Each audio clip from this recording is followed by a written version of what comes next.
بجبيني اقبل صلاتي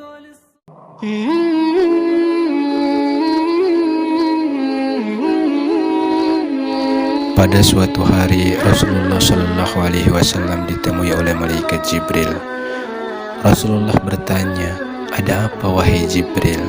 Jibril pun menjawab, "Wahai Muhammad, sesungguhnya hari ini Allah Subhanahu wa Ta'ala sedang mengobarkan nyala api neraka dan seluruh malaikat amat ketakutan. Mereka tidak tahu harus bagaimana. Untung aku ingat bahwa engkau adalah sumber cinta dan sayang Allah Subhanahu wa Ta'ala kepada alam semesta. Dengan alasan itu aku kesini bertabarruk dengan cinta Allah kepada dirimu." Rasulullah Shallallahu Alaihi Wasallam pun terdiam beberapa saat, kemudian bertanya lagi, "Wahai Jibril, ceritakan padaku bagaimanakah neraka itu sesungguhnya?" Jibril pun menjawab, "Wahai Muhammad, neraka itu bagaikan lubang-lubang yang terdiri dari 7 tingkat. Jarak antara satu lubang dengan yang lain ialah perjalanan 70 tahun. Lubang yang paling bawah adalah yang paling panas." Nabi Shallallahu Alaihi Wasallam meneruskan pertanyaannya, "Lalu siapakah penghuni lubang-lubang neraka itu wahai Jibril?"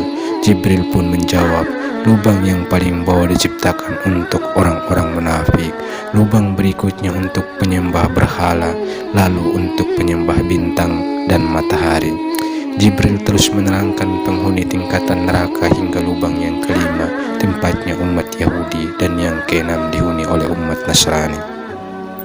Setelah menjelaskan penghuni 6 tingkatan neraka, Jibril diam cukup lama. Rasulullah penasaran dan bertanya kembali, "Wahai Jibril, siapakah penghuni neraka yang ketujuh?" Jibril diam saja tidak menjawab.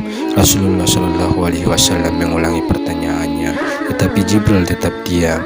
Rasulullah Shallallahu Alaihi Wasallam tambah penasaran dan mendesak Jibril agar dijawab pertanyaannya. Akhirnya Jibril pun berkata, "Umatmu wahai Muhammad, mereka itu para pelaku dosa besar di kalangan umatmu, di mana sampai mereka mati belum sempat bertaubat."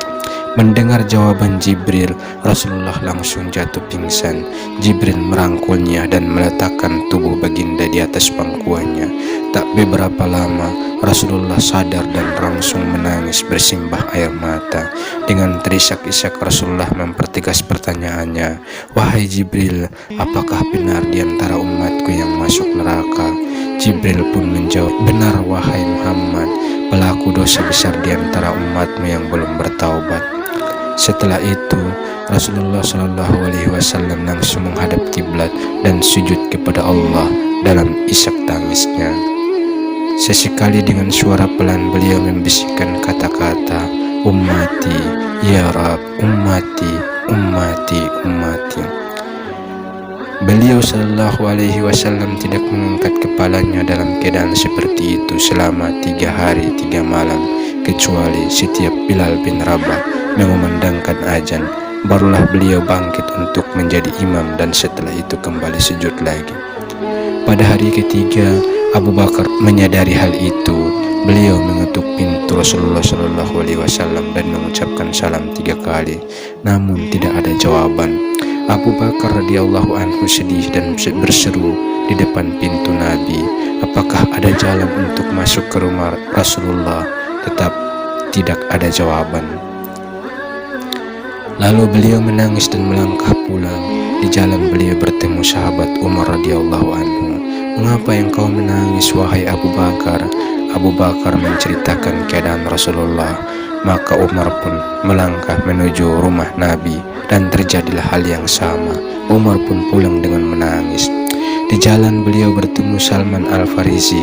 Dengan terisak-isak Umar bercerita kepada Salman hingga membuat dia amat sedih. Namun dia tidak berani mengulangi hal yang sama. Salman melangkah menuju rumah Fatimah dan menceritakan hal itu. Setengah berlari, Fatimah menuju rumah ayahnya dan mengetuk pintu sambil mengucapkan salam. Mendengar suara lembut putri tercinta, sejuklah dada Nabi. Beliau kemudian bangkit dari sujud dan membuka pintu. Alangkah terkejutnya Fatimah melihat beliau yang amat kurus dan pucat. Fatimah memeluk Rasulullah lalu menangis. "Wahai ayahanda, apa yang terjadi? Mengapa engkau amat sedih seperti ini? Rasulullah Shallallahu Alaihi Wasallam kembali menangis dan berkata dengan suara lirih, wahai Fatimah, belahan jiwaku, bagaimana mungkin aku tidak sedih? Sedangkan Jibril mengatakan akan ada kelak umatku yang masuk neraka. Begitulah kecintaan Rasulullah Shallallahu Alaihi Wasallam kepada umatnya. Bahkan hingga menjelang wafat pun beliau terus menyebut umatnya. Lantas kita sebagai umatnya, sudahkah ada rasa cinta terhadap beliau yang terpatri dalam dada kita dengan selalu bersalawat kepada beliau? Sungguh kikir dan merugilah kita jika setiap hari terlewatkan begitu saja tanpa bersalawat kepada beliau. Allahumma salli ala Sayyidina Muhammad wa ala ali Sayyidina Muhammad. Semoga kelak kita dapat berkumpul dengan Rasulullah dan mendapatkan syafaat beliau di akhirat nanti. Amin ya rabbal alamin.